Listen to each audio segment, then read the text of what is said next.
Folks, if you've listened to the Heard Tell program, you've heard our friend Gabriella Hoffman, but you need to make sure you're checking out her podcast, District of Conservation. It's a podcast exploring the nuances of true conservation efforts from DC and beyond. From topic discussions to exclusive interviews with conservation and energy newsmakers, Gabriella keeps listeners appraised of the latest news stories while elevating important voices. Listen to the District of Conservation on Apple Podcasts or wherever podcasts are played.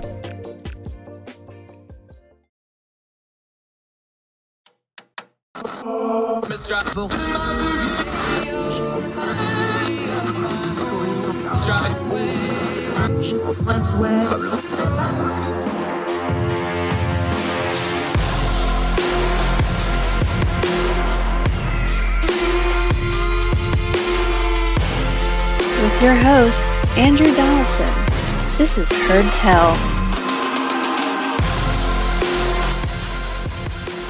Welcome back to Heard Tell. Let's go to Africa. We've been talking about it periodically, various things. A lot of geopolitics cross paths down in Africa. It's been that way for hundreds of years. It will be like that for the next 100 years. But right now, in the here and now, there's some really important stuff going on with some very familiar world players that we do see in the news media. Let's go to another one of our great Young Voices contributors. He is an intern at the Initiative for African Trade and Prosperity. He's studying a master's at the London School of Economics. And if you're from Logan and don't know what that is, they don't just let you walk in there. That's a prestigious thing. That's kind of an important school. Alexander Jelloian, how are you, sir? I'm doing good, Andrew. Thank you for the nice introduction. Happy to be here. Happy to talk about Africa. Thrilled to be with you. Let's start big picture. And we deal with truth. We talk all the time. One of our core values on this program is things don't happen in a vacuum. They happen in a sequence. Africa has always been somewhat chaotic. The Horn of Africa and Somalia, that has been conflict for all of yours and mine lifetimes. We know about Somalia, Black Hawk Down, all that stuff. We know the problems in Central Africa. Libya in the north is a failed state. We know about the issues in South Africa. Even though that's more of a developed area, they still have problems. Africa has always been a problem. Africa has always had something of a power vacuum. And there's been colonial and imperialistic interest in Africa for as long as there's been recorded human history. These problems aren't new. Just the players are new, and they're familiar players to us, people like China, like Russia. Give us the big picture of what's going on in Africa right now today. Yeah, that's a great question. I think your premise is absolutely true, where Africa was, a very big deal back in the Cold War time, different kind of spheres of influence, Soviet influence, American influence, and then fast forward to today. And, after about maybe 2 decades or so of things kind of calming down there in terms of, who the major players are with the U.S. kind of taking that role. Now we see a huge resurgence of, what I really see as authoritarianism from the Chinese and the Russians, and then the United States. So if I had to characterize the situation right now, I think you have an interesting play where you have 2 authoritarian regimes in Russia and China that are slowly and steadily kind of creeping and furthering their interests into that region of the world. And you have the U.S. and the West kind of backtracking and trying to respond to that. So we can get into a little bit about kind of the ins and outs of how that's going on, kind of the economic, political, foreign policy interests that each side has. But it is a big deal because Africa is growing, not just population-wise, but also economically. They're going to play an increasingly important role as the future goes on. And so I think if the U.S. doesn't respond to these threats, we'll be in for some long-term trouble if we don't make a pivot right now, in my opinion, in our strategy down there. So, yeah. What is the biggest thing we need to pay attention to in Western media, though? Because there's a lot of stuff we're going to move. We're going to work through an article that you wrote here in just a second. There's so many moving parts to this. China, Russia. There was just a big CNN report about Russia and doing the gold mining and how they're stripping resources that way. China's after the rare earth minerals because they have a lock on the battery and those sorts of things for, high-end components. There's so much going on. And then there's all the internecine strife inside of Africa that's always been there. Our Western media has never been great at covering Africa. What's some of the core things we need to know before we dig into the details here that a Western audience, an American audience that's not familiar with Africa, that we kind of need to have some ground rules in dealing with something that's so big as this? Absolutely. I think it's really the military considerations. So I'll speak on that briefly, really quickly. Over the past 5 years, China has been extending its military influence into the region, which is something they had not been capable of doing before. So back in 2017, they opened their first military base in East Africa in a small country called Djibouti. Kind of a funny name, but it's geostrategically positioned in East Africa, in an important region of the world. And it does beg the question, why would China be attempting to spread its influence into that region? And then recently, there have been fears that have come out from the Department of Defense talking about the potential of China opening another base over in West Africa in Equatorial Guinea. That would be their first base in the Atlantic. And so as far as what a Western audience needs to be concerned with, this idea that China is slowly moving bases closer to our region of the world and into regions that they previously had not really been privy to is certainly worrying. Now, on the flip side of that, Russia has also been getting increasingly interested in African politics and African regimes. They have been doing a very odd sort of strategy where they don't have a lot of economic ties with Russia, but what they've been doing is sending in mercenary forces to often kind of quell rebellions or the threat of Islamic terrorism or things of that nature. And then once their mercenary groups are there, the Russians don't tend to leave. And now they kind of have a stranglehold in certain areas, try to reach into places like the Suez Canal, and kind of spread their influence that way. So in terms of what's direct, relatable, and applicable to a Western audience, I would certainly say kind of the military jockeying of Russia and China is definitely something that we need to be very aware of. And if we're not, we can kind of find ourselves behind the eight ball, which I know we definitely do not want to do.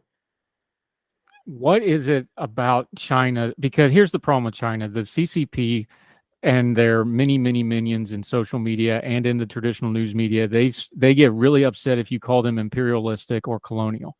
Mm-hmm. There's no other way to describe what they're doing in Africa as imperialistic and colonial. Now, they're not doing it so much militarily, although that's starting to happen as well.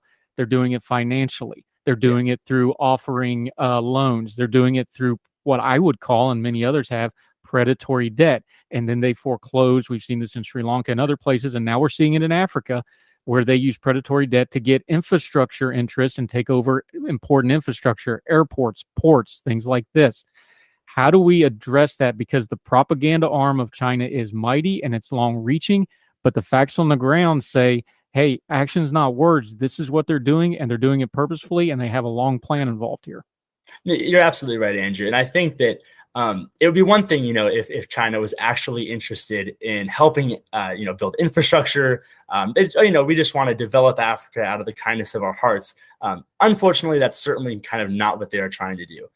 You're absolutely right that they do use loans and financing as ways to get countries kind of hooked on Chinese financing. And then they use that to leverage them or to have political leverage over those countries in the future. We've seen that very recently.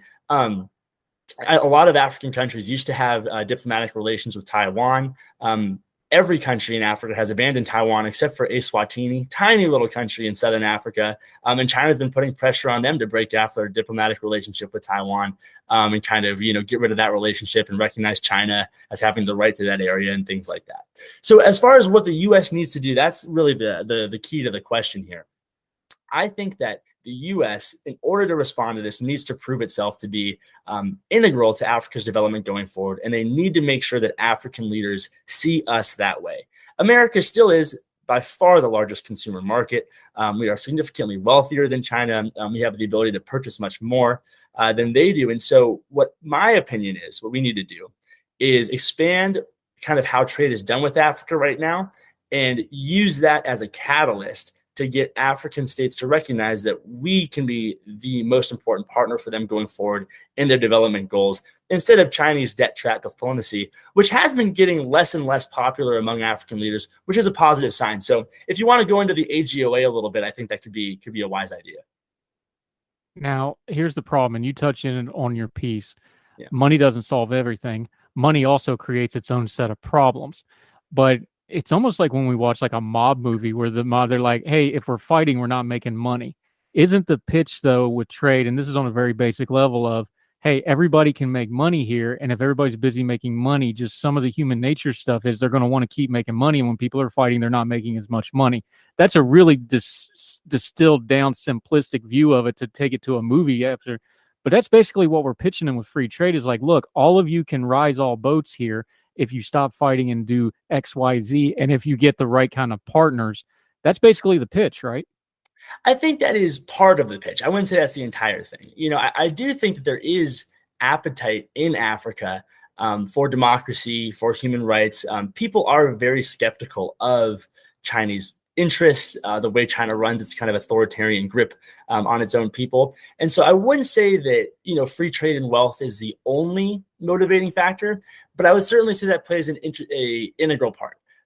So along with that, what I would say is I believe that African countries that do engage with trade in the United States definitely do benefit. There have been a number of countries in the past decade or so that have significantly developed different sectors through trading relationships with the United States. Now, whether or not we'll be able to use that as enough leverage to say, hey, abandon Chinese financing and come to us will be something only really time can tell. But I would say this for sure.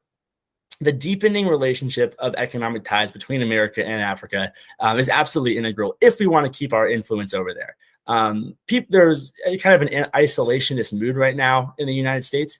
I hope that we can kind of work against that as time goes on, because like it or not, the world is much smaller than it used to be, and we need strategic partners around the world. And a great way to do that is through economic ties and getting African producers and African consumers to recognize the benefits of having access to the U.S. market. So.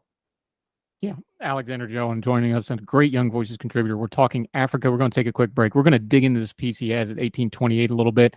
We're going to talk about the American policy, what it should be, what we want it to be, what it actually is, why those three things can't ever seem to match up at the same time in the same place. More with our friend Alexander on Heard Tell right after the break.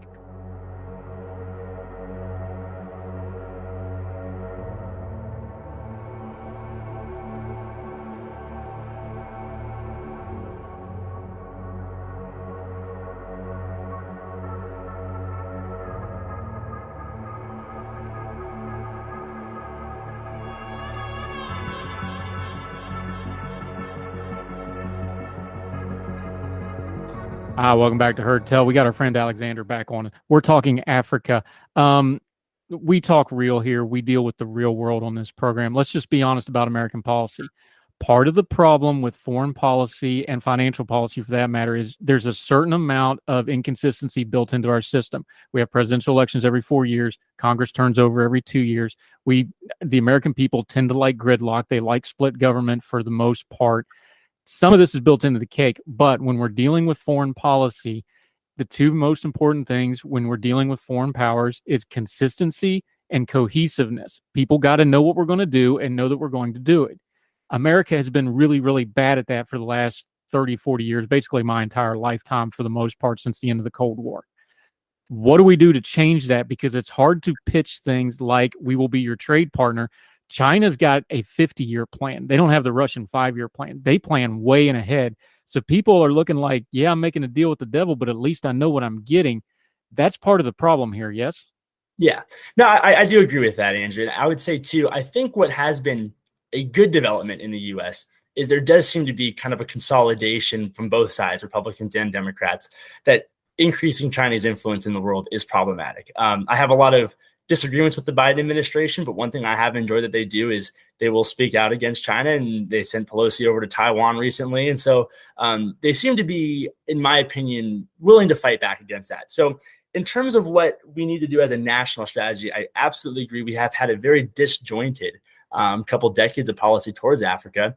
And for a lot of it, it seems like we kind of took them for granted. They were not necessarily the most important partner of us. And we did not really give them, I think, the respect and kind of attention that they needed. So going forward, what I think certainly needs to happen is, you're absolutely right, a cohesive, coherent strategy about what we want to see from Africa and what they need to see from us. And I think the best way to do that is to, A, increase our diplomatic relations and actually begin to speak on the world stage, putting African issues at the very top of our foreign policy considerations, and B, through economic ties. Those two combined, if we could really nail those down and prove to African states and African leaders that we mean business, I think that would go a long way in pushing back China's influence in pretty much the near future, if possible. You use a term in the piece, utilization strategies. You're bouncing that off of what Xi Jinping and the Chinese are doing with the Belt and Road Initiative. They've got billions of dollars they're pouring into that thing. We probably can't do anything like that for a lot of reasons, but break that terminology down for us. Just go through the nomenclature, utilization strategies. What are you talking about? Because again, this is not theory. This is stuff where you're actually going to have to kind of do some practical stuff to win people over, right? Yes. And now, so in terms of utilization strategies, what that's connected to is the AGOA. So right now, I'll do a quick history on the African Growth and Opportunity Act. This was a bill passed in 2000, basically gives African producers a lot of access to the American market. So goods made in Africa are often duty-free, tax-free, can be shipped here easier, and get preferential access to American consumers. It should make it cheaper, easier for them to develop, things of that nature. Now, utilization strategies are key in this because currently, under the AGOA, they are not required. What a utilization strategy is it requires a country that has the benefits of trade under the AGOA, and it makes them make a cohesive strategy for how they can use their comparative advantage to take advantage of the access given to them by the U.S. market. So basically, a quick example of that, let's say Tanzania comes up with an AGOA utilization strategy about, okay, well, we produce grain. We are able to export that to the U.S. cheaper under the AGOA than other countries around the world because it's specifically a preferential deal for Africa. We're going to make a strategy of how to go about taking advantage of the access we have to the U.S. market. It has worked very well. There's about 18 countries that have made utilization strategies and it's deepened trade ties with America. But when the AGOA gets expanded in 2025, it's kind of up for re-election, the AGOA in 2025 is going to be renewed or expanded. And so I believe that we need to make that a requirement where every country needs to have a utilization strategy in order to have a cohesive plan for how to access the U.S. market. And that has been shown to increase trade ties, which I think would go a long way in deepening economic relationships. So that's what that term means. I'm pushing for that to occur in 2025. I think it would certainly be a wise idea, and I don't really believe there's a good reason not to. How's that going to look? How does that look, though? Is that going to be a treaty thing? Is that going to be a UN thing? Is that going to be a bilateral with individual countries? Give me a framework for that. Yeah. Well, the AGOA is a piece of legislation that was passed by the U.S. Congress. So it's not a UN thing. It's nothing in that sphere. What it is a way that the U.S. goes about dictating trading relationships with Africa specifically. So it doesn't take into account, the UN or groups like that. And it's not bilateral in terms of one U.S. state going to a specific single country in Africa. Rather, it deals with Africa as a block of countries going forward. Great. Alexander Jelloian joining us. Just to put a kind of a cap on this, let's go back to where we started. Africa is a big place. It's a diverse place. It's got a lot of moving parts. How important, because again, like we started with, China's consistent more than we are, consistently bad, but they are consistent. How do we get this consistency? You talk about this being a good concrete first step. Mm-hmm. What's the second and third step? Because that's the key to the consistency we say that's been lacking in these kind of policies. Yeah, it's a messaging thing, Andrew, and it's a U.S. diplomatic ties thing where if the United States federal government wants to portray itself as long-term interested in African development, it's going to need to be a more consistent messaging platform from the government. So quick backstory on that. In 2014, Barack Obama held the first U.S.-Africa summit. I think that was a good first step in deepening African trade ties. However, 7-8 years have passed, and now the second one will be held in 2022. In my opinion, that's far too long to allow these trade summits not to occur. In my view, that should be maybe every 2 to 3 years, we're having consistent summits with African leaders, with business leaders, oftentimes in Africa itself, and deepening that relationship going forward. We can't be so sporadic in our choice to engage with them. I think doing that will have a long-term impact, and it will actually much more mirror what the Chinese are doing, where they consistently hold meetings with African leaders. They consistently have envoys down there. They consistently have high-level business executives in Africa where they're working on building these relationships. So I think expanding the AGOA, following that up with diplomatic ties, is really a good recipe to get us on the road to success here. And, there will be things that happen in the future that we can't see right now. But by doing both of those, I think we can do get ourselves on the road to kind of winning Africa back into our good graces. Yeah, great stuff, Alexander. Let folks know where they can follow you. We'll have you back on this topic because this isn't going away anytime soon. This is going to be something we're going to be dealing with probably generationally at least.